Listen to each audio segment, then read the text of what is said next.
The first question this week comes from Dev, and he asks, how do you approach training during exams and stuff like that? And this is actually a pretty fitting question because I will be doing my last round of final exams for my academic career here in just a few weeks. So, how might you approach that a more stressful time? And personally, I just train through it and treat it like a normal week.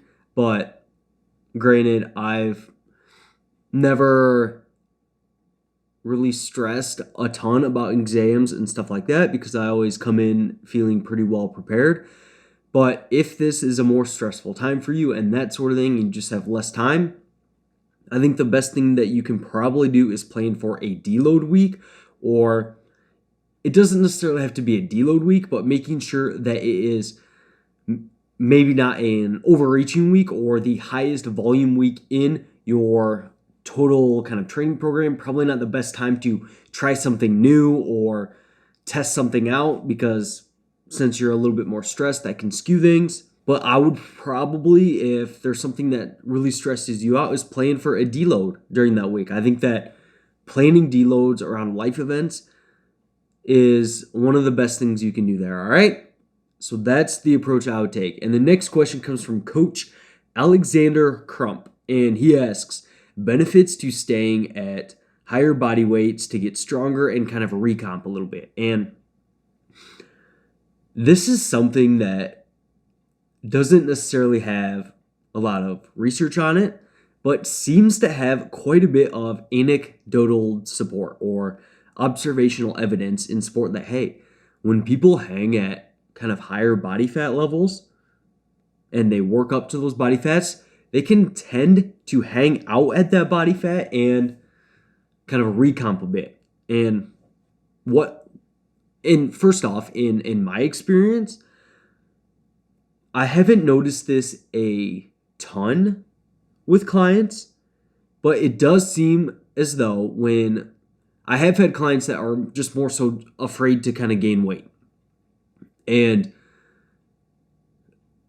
because of that, they were okay with, I talked to them, I'm like, hey, to maximize hypertrophy here, it might be a decent idea for us to continue to push our body weight up. But if you're not comfortable with that, and maybe they still have some recent diet fatigue and stuff like that, and I don't want to pull the trigger on a diet, I'll be like, hey, let's just maintain here. Maybe we keep slowly working your calories up and go from there. And in those situations, I still see some pretty good body composition outcomes from either maintaining just while you're eating enough food and eating enough food like at least at maintenance, or slowly seeing that weight go up.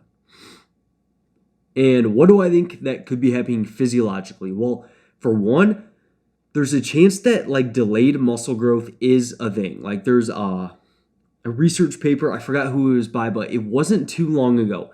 And it suggests that, hey, muscle growth potentially occurs several days after training, and some certain kind of anabolic signaling continues to be elevated during this period of time after training. So maybe you go through a little bit of a gaining phase, you push volume, stuff like that. Then when you stop to kind of maintain for a while, maybe at that point, you could experience some potential like delayed muscle growth. Now, would you experience that if you went into a deficit and stuff like that? Well, it seems as though just a few days of being in a calorie surplus results in decreased protein synthesis and decreases in other anabolic processes that probably wouldn't be conducive to growth. So I would say that probably not. You probably wouldn't see as much of kind of a delayed effect. So for one, we might be getting a little bit of that delayed effect. Additionally, I think that if you go through a gaining phase, and let's say you gain 10 to 15 pounds, well, let's say half of that was pure adipose tissue. Well, now you have several additional pounds of stored energy in your body that you didn't have before. It's kind of like new energy. Well, I think that it's not too far of a stretch to say, hey, we could use some of that endogenous stored energy to kind of use for muscle growth processes. And if you are already at a good state to where it's after a little bit of a gaining phase and you're all set hormonally, the gym performance is still going good, then hey, maybe you can leverage your good hormonal environment and your performance in the gym at these higher weights and use some of that endogenous stored body fat to gain some muscle. Because something that we do see in overweight individuals, like even in a calorie deficit, we see muscle growth in part because they're able to use some of that endogenous stored energy for these processes to grow muscle tissue. So I think that I think that is a stronger argument than delayed muscle growth. So I think that when you combine the potential anabolic environment of having a little bit more body weight and stored energy with some of that delayed muscle growth and maybe improved in performance, then yeah, I definitely see the rationale for why people can recomp after gaining some weight and then hanging out at that weight. All right. So the question kind of also got at, do you think that running a strength phase when you get to these higher body fats is a good idea? And I think that it makes a lot of sense to cycle your volume and have lower and higher volume phases to make you more and less sensitive to volume and maybe see some different adaptations to a lower volume strength type program compared to always running higher volume, lower intensity programs all the time. And I wouldn't want to run a lower volume strength type program if I'm in like a depleted state and not feeling very strong, and I wouldn't want to use it during a deficit because I would want to maximize my stimulus to fatigue ratio a little bit better. And because if you're doing a low volume but higher intensities, like say in the 3 to 5 rep range, I don't think that maximizes the stimulus per unit of fatigue that you might get for each one of those sets. So I wouldn't want to do it during a dieting phase. So I actually think the best time for one of these phases would be after gaining some significant weight. So if I follow the process of, hey, I think it's a good idea to have higher and lower volumes of training throughout a mesocycle, macro cycle, and periodically doing some strength training, even for a bodybuilder, I don't think is a bad idea. I also wouldn't say it's necessary. But if we put those together and we put together the best time theoretically that this phase might be in, I think that it probably would potentially be at the end of somewhat of a gaining phase. So I think that, hey, if you run a several month gaining phase and you're like, okay, I'm kind of getting uncomfortable with my body fat here, I don't want to continue to push things more. All right, man, let's actually run a strength phase and just focus on maintaining here this month. And we might notice some recomping effects from, hey, different training stimulus of more strength-oriented stuff. So maybe you stick in that 4 to 8 rep range for the most part, and maybe you stay on the lower end. Well, not necessarily. Maybe you stay in that 10 to 14 set range instead of pushing things all the way up to like 16 to 20. And hey, maybe you do get some recomp there, all right? So that's kind of my thought process behind that, all right? So the next question Paul asks, and he asks, 1 week off versus a 2 to 3 week maintenance or primer phase. So I think that the more that I think about it, the more that I see a primer phase best used like directly after a diet. And the more I see like a active rest period or a double deload or a entire off week, potentially better at other times. So let me kind of explain. I think that in an entire primer phase to where you do lower volumes, you focus on maintaining body weight and that sort of thing, is really, really good. And I've seen really good results with it after a fat loss phase because it's really good at dropping diet fatigue, total body fatigue, muscular fatigue, everything after a diet. Like a primer phase I think is perfect after like a 2 to 3 month diet. Awesome. Let's run a primer. Let's just really drop fatigue levels and put us in a good spot to enter a massing phase. But if we've already been massing, I lean towards just using deloads or maybe a double deload or an off week or something like that. So, and the next question is from Brent, and he asks benefits of a deload versus a week off. So I'm just going to cover them all. And I think that during a gaining phase, the difference between a week off and a deload, I think, is going to be so small for hypertrophy. Like, we could probably not train at all for a couple of weeks and not see any reductions in muscle mass or anything like that. And you're going to be pretty damn sensitive to training volume and that sort of thing after a couple of weeks of that, which is why I'm like, man, during a gaining phase, I see less utility of a primer because of that main reason. I think that like a double deload or a deload and then a week off, you're going to come back from that and you're going to be like, man, I'm getting sore from one set to where I got sore from 3 sets prior.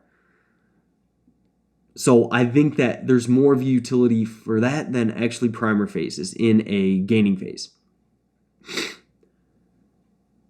Now, differences between a deload and an entire off week, like I said, I don't think there's going to be much. I think that depending on your schedule, depending on your preferences, some people like to stay in their routine. I think physiologically, you can make a argument that going in and getting some blood flow to the area, keeping the movements in, is going to probably be a little bit better at potentially maintaining strength and maybe helping recover a little bit. But like, man, an entire week off, like your muscles are going to be recovered after that, you know? So I just don't see that being that strong of an argument. And I think that if someone has a really hard time with deloads and maybe they have a more busy schedule and they just want that psychological release of not training, awesome. I'm going to say take a week off. I don't have a problem with that. I also like the approach of doing half of the deload and taking the rest of the week off. So going in and deloading your first couple sessions of the week and then taking half of a week completely off. I like that approach. And we're kind of getting at the same exact thing with all these. The goal of deload is to drop fatigue while maintaining muscle. And since we can maintain muscle with very little work, if your goals are bodybuilding, since we can maintain muscle across the week, basically just eat enough protein and you're good, I think that it comes down to personal preference and which form works best for you. If you like staying in your schedule and you just like going in the gym and kind of feeling pretty good, great. We'll deload that entire week. If you're like, I could really use the half of a week off, great, we'll do that. And if you're like, hey, I hate going in and doing deload sessions, I have such a busy schedule, it just seems pointless to me, okay, we're fine taking this week off. So that's how I approach that. Now, when would I use a double deload, so just 2 deload weeks in a row, or an active rest phase compared to a primer or just a regular deload? I would use this when you finish a deload and you no longer feel like, hey, I don't feel quite like recovered. I'm done with this deload, but I still have a little bit of lingering soreness, or I still am not that crazy about going in and doing another hypertrophy mesocycle.